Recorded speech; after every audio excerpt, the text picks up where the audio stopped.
కోమటిరెడ్డి రాజగోపాల్ రెడ్డి మరోసారి కీలక వ్యాఖ్యలు చేశారు. మేనిఫెస్టోలో చెప్పినట్లుగా ఉద్యోగ ఖాళీలన్నీ భర్తీ చేయాలన్నారు. నిరుద్యోగులకి దారి చూపించాల్సిన బాధ్యత ప్రభుత్వంపైనే ఉందన్నారు. నిరుద్యోగ యువత సమస్యలు వినేందుకు city central library Ashok Nagar కి వస్తానన్నారు. నిరుద్యోగుల నిరసనలకు తన మద్దతు ఉంటుందన్నారు రాజగోపాల్ రెడ్డి. నిరుద్యోగుల సమస్యల్ని సీఎం రేవంత్ దృష్టికి తీసుకువెళ్తానన్నారు. అలాగే గ్రూప్ 1 అవకతవకలపై ప్రభుత్వం దృష్టి పెట్టాలని సూచించారు రాజగోపాల్. 50,000 ఉద్యోగాలు ఇచ్చింది. కానీ ఈరోజు మిగతా దాదాపు 30 లక్షల మంది నిరుద్యోగ యువత ఈ తెలంగాణ రాష్ట్రంలో మిగతా 150,000 కూడా ఉద్యోగాలు కూడా భర్తీ చేయాలని డిమాండ్ చేస్తున్నారు.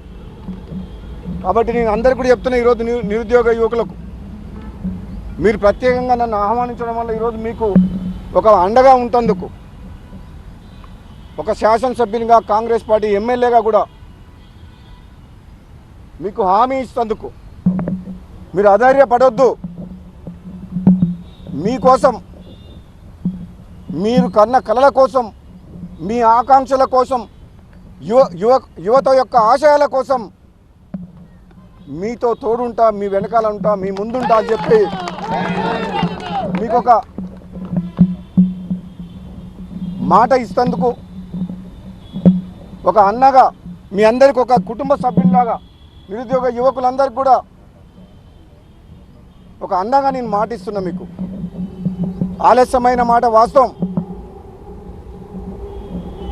రాష్ట్ర ఆర్థిక పరిస్థితి మీ అందరికీ తెలుసు. చిన్న భిన్నమైన ఆర్థిక వ్యవస్థను చక్కదిద్దే ప్రయత్నం ఈ కాంగ్రెస్ పార్టీ ప్రభుత్వం చేస్తుంది.